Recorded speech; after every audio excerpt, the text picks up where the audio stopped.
నియోజకవర్గంలో 50,000 మెజారిటీతో గెలిచినటువంటి మందుల సాబేలు గెలిచాడు. ఒక దళిత బిడ్డ. అటువంటి వ్యక్తిని ఈరోజు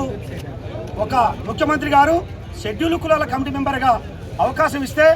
అన్ని మండల పార్టీ అధ్యక్షులు ఈరోజు అరవపల్లి మండలంలో రేవంత్ రెడ్డి గారికి, మహేష్ కుమార్ గారికి, ఉత్తమ్ కుమార్ రెడ్డి గారికి పాలాభిషేకం చేద్దామని ఒక మంచి కార్యక్రమాన్ని ఏర్పాటు చేస్తే అగ్రవర్ణాలు జీర్ణించుకోలేక ఒక దళిత బిడ్డను,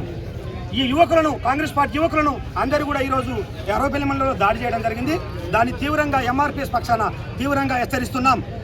మేము ఇప్పటివరకు సమయం పాటించాం. అన్ని మండల పార్టీ అధ్యక్షుల సహకారంతో ఈ నియోజకవర్గంలో ఇంకొకసారి మందుల సామేల్ని గారు ఒక్క మాట అన్న అవమానపరిచిన జాగ్రత్తని ఈ సభాముఖంగా హెచ్చరిస్తూ ఒకే పార్టీలో ఉండి ఉత్తమ్ కుమార్ రెడ్డి, చామల కిరణ్ కుమార్ కూడా ఒక విన్నపం, నువ్వు ఒక దళిత బిడ్డను కనుక నీ వర్గం కానీ నువ్వు కానీ ఇంకొక మాట కనుక అన్నట్లయితే నీకు సమానంగా గౌరవిస్తాం, నీ పరిధిలో మీరుండండి, కానీ ఒక దళిత బిడ్డను కనుక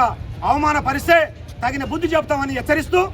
రేపటి నుంచి అన్ని మండలాల్లో ఎంఆర్పీఎస్ పక్షాన సామేల్ గారిని అవమానపరిచిన ఉద్దేశంతో ఈ మండలంలో ఉన్నటువంటి యువకులను ఈ రోజు గాయపరిచిన సందర్భంలో అన్ని మండలాల్లో ప్రత్యేక సమావేశం ఏర్పాటు చేస్తామని తెలియజేస్తూ ఈ అవకాశం ఇచ్చిన మండల పార్టీ అధ్యక్షులు ప్రత్యేక సామాజిక